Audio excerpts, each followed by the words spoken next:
mysterious stories. Number 7. I Did It Their Way. Perhaps Barry Keenan was 23 and high on drugs when he had the brilliant idea to abduct Frank Sinatra Jr., the son of a well-to-do singer with mafia connections. He suddenly agreed to the bad plan with two of his friends, John Irwin and Clyde Amsler. The trio visited the Harrah's Casino in Lake Tahoe in December 1963. Keenan put on formal clothes and knocked on Frank Sinatra Jr.'s dressing room door, pretending to be room service. When Sinatra Jr. responded, the three stormed into the room, brandishing a gun at him. Moreover, there was a trumpet player named John Foss present with Sinatra. Frank Jr. was blindfolded and taken out from the room after the trumpet player was bound and was used tape to gag. A short time later, John Foss managed to free himself from his restraints and immediately got in touch with the authorities. For the time being, Sinatra Jr., 19, was held captive for 2 days while the kidnappers made contact with the FBI. Lastly, they agreed on a ransom amount of $250,000 and agreed on a drop point for the exchange. While Barry and Clyde go to get the money, John Irwin stays behind to keep an eye on Sinatra. He becomes easily frightened, however, and lets him go. When federal agents discovered Sinatra Jr. walking around Bel Air a short time later, they put him in their trunk so the general public wouldn't discover when they drove him back home. 2 days later, John Irwin confessed and implicated all of his friends. Shortly after, the rest of them are arrested. The defense team fabricates a story in which Sinatra Jr. was involved in the kidnapping all along for the reason that he would like to become a bigger name in the entertainment industry. Despite the fact that this story was later revealed to be a lie, it served its purpose at the time. The three were sentenced to life in prison at first, however, each served less than 5 years. Since then, the Sinatra family has remembered the terrifying ordeal.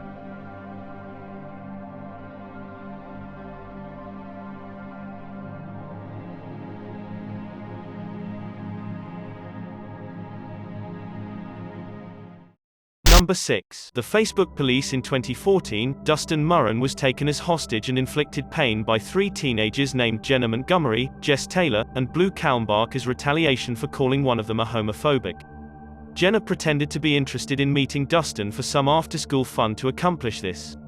Instead, when he arrived, they used a crowbar to hit him in the back of the head and tied him up. After that, it took the teenagers the rest of the day methodically to inflict pain on him in new and creative ways. At first, Blue took a BB gun and shot Dustin in the chest, finger, and groin at point-blank range. But it seemed that one of these areas was in need of surgery to get rid of the BB bullet. News reports did not specify which one. After that, Blue used a box cutter to carve a swastika into his forehead while Taylor held the gun on Dustin. They expected that by wearing the Nazi symbol, he would become despised by all and live his life as an outcast for the rest of his life. His iPod was then stolen by them and drove him to an ATM, where he gave them his money. They then planned to steal his best-loved skateboard. Rather, Dustin leaped out of the car and dashed to an auto repair shop to call for assistance. All 3 teenagers were punished for their crimes. Jenna was sentenced to 9 years and 11 months in prison for luring Dustin in. Jess was given a term of 7 years and 9 months for his role. Blue received the longest prison sentence because he committed the most acts of torture. 11 years. When he is released, he will be 27 years old. Despite the fact that Shane Connell, 14, was not present during the attack, he was sentenced to 10 years in prison because he gave permission for it to take place in his grandparents' shed. Dustin's swastika scar has almost completely healed. He puts on his hair long to hide it. Number 5. Beaten, raped, and brainwashed. Patty Hearst is the rich daughter of former San Francisco Examiner owner William Randolph Hearst. On February 4, 1974, the 19-year-old student stayed at her Berkeley, California apartment with a man to whom she is engaged to be married. Things would never be the same again after that. At 9 a.m., a large group of men and women knocked on the door and started firing machine guns into the air. They gagged Patty's fiancé and used a wine bottle to beat her. When she was foisted into a trunk and taken away, her neighbors screaming could be heard by her. The Symbionese Liberation Army, or SLA for short, had kidnapped her. They were a left-wing group that would like to subvert the government through anarchy and violence, and they saw Patty Hearst as the ideal symbol of their power over the media. Patty was kept in a closet for months, beaten and raped into submission. Throughout this time, she has been completely brainwashed into accepting their agenda. For the time being, the SLA required that his money is used to feed all of California's homeless people by her father if he wants to see his daughter one more. Despite the fact that it takes him millions of dollars to feed hundreds of thousands of people, it was not enough to gain the approval of the SLA or the release of his daughter. Patty Hearst is discovered holding a gun when she steals from a bank with other SLA members on April 15, 2 months later. Her new name is Tanya, and she is completely devoted to the organization that robbed her of her apartment and severely beaten her fiancé. She and the other robbers take $10,000. The FBI sets in motion an enormous manhunt to look for Hearst and bring the SLA to justice. They eventually get a reprieve after 2 SLA members attempt to steal ammunition from a store. After that, authorities pursued their getaway car to an SLA safe house, where an enormous firefight erupted, killing 6 key figures. Patty escaped with the remaining SLA members for over a year. Throughout this time, she went on using audio recordings to mock the police, which demonstrates her support. Despite her family's offer of a $2 million reward, she is not returned. Hearst was eventually apprehended in a San Francisco apartment with other members in 1975. Despite the fact that she was sentenced to 7 years in prison, President Carter commuted her sentence to 2 years. Generally speaking, the SLA regarded this kidnapping operation as one of their most significant accomplishments.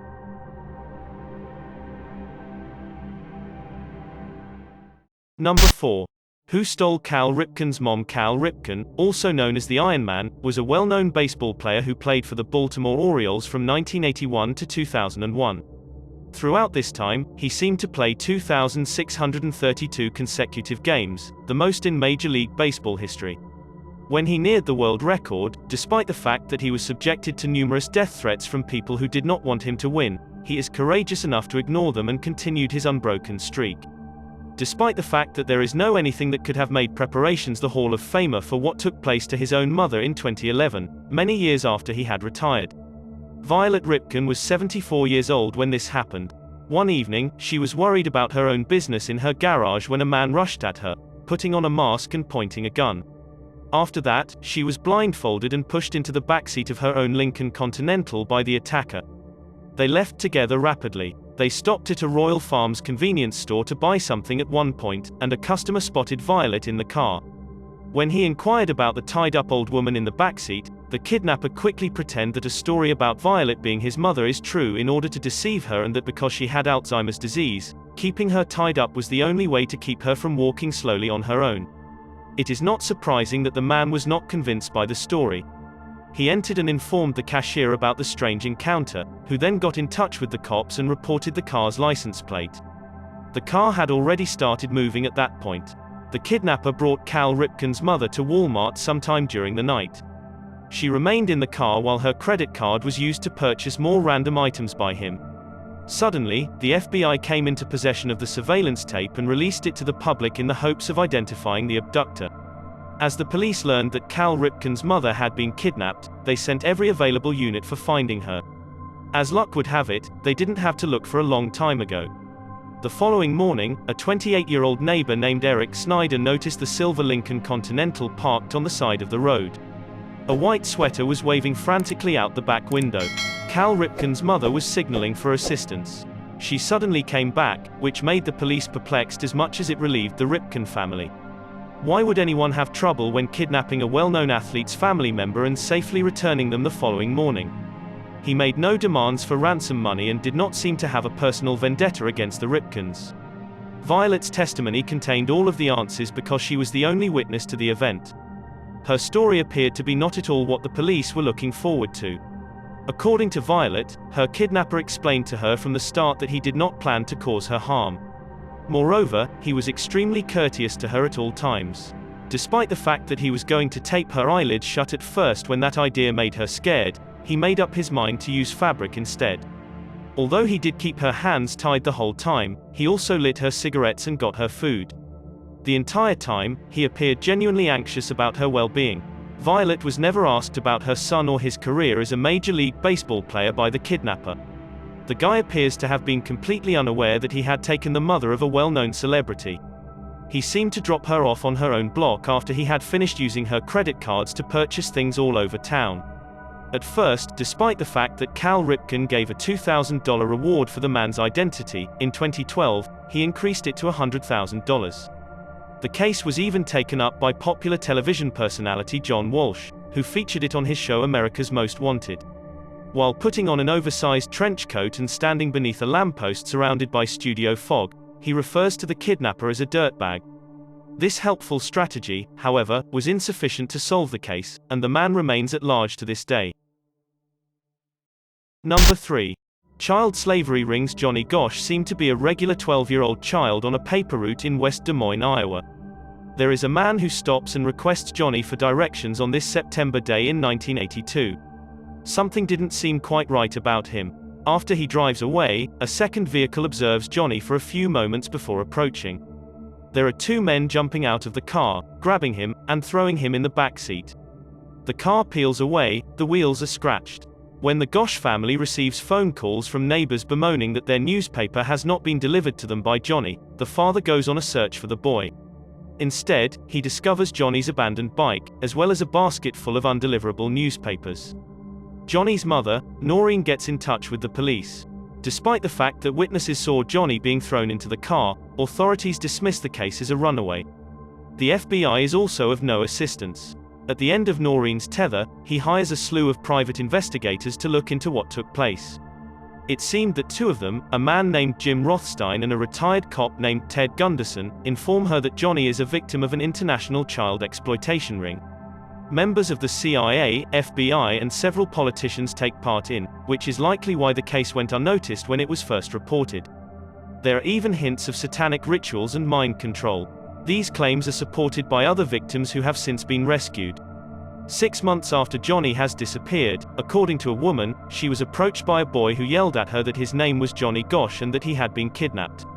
He was then grabbed by two men and they ran away. Years later, a unique dollar bill appears. There was a handwritten message on it that said, "I'm still alive. Gosh, Johnny." Noreen affirmed that the writing was her son's. For a while, the trail goes dark. After that, in 1997, an urgent knock awakes him at 2:30 a.m. According to the long-haired man who arrives at her door, he is her son. She doesn't have confidence in him until he shows her a birthmark on his chest. Despite the fact that he says to her that he is not able to speak for long and that he is still being pursued, that he is in need of her assistance in apprehending his kidnappers. It appears that the visit continues only a few hours before he disappears, never to be seen one more time. In 2006, Noreen is given a haunting package from an unknown source, more than 10 years later. Old photographs of her 12-year-old son, Johnny, bound and gagged, have been left on her doorstep. There are two other bound boys that are laying on the bed with him in the other pictures. It is thought that one of them is Eugene Martin, another paperboy taken as hostage in the 1980s, shortly after Johnny went missing. The police have never affirmed or denied that the latest photos are of Johnny.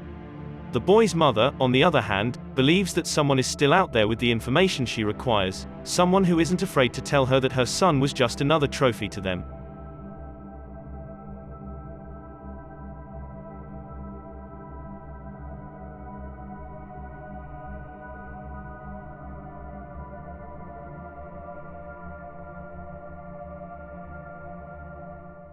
Number 2.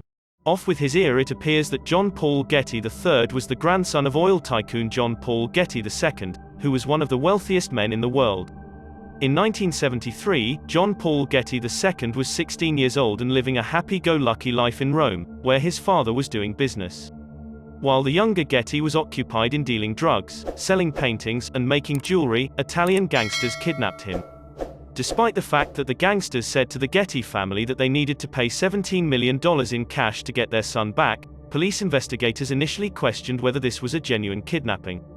They suspected that John Paul Getty III staged his own kidnapping so as to extract more money from his parents. The Gettys decided against paying the kidnappers anything. According to his grandfather, if he paid the ransom for one of his grandchildren at the moment, he would have 14 kidnapped grandchildren later.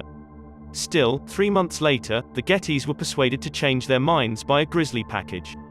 This package contained a photograph of John Paul Getty with one of his ears severed, as well as the severed ear itself, along with a lock of his hair. Moreover, they forced him to write a letter pleading with his family to pay. The grandfather eventually agreed to pay $2.2 million rather than $17 million. This was the most amount they could provide the kidnappers and still deduct as a tax deduction. Grandpa Getty, ever the businessman, let his son, John Paul Getty II, borrow the remaining ransom money from him at a 4% interest rate. 5 months later, on December 15, John Getty was come back to his family. He was bruised, hungry, and shaking when they discovered him at an abandoned gas station.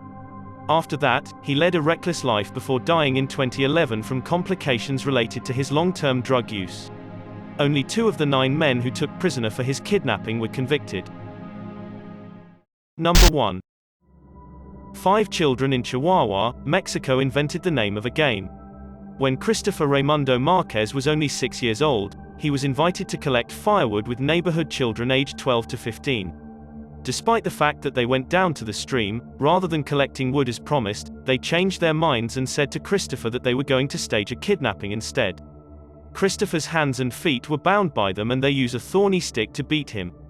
After that, he was beaten with stones by them while suffocating him with the stick by pressing the thorns into his neck.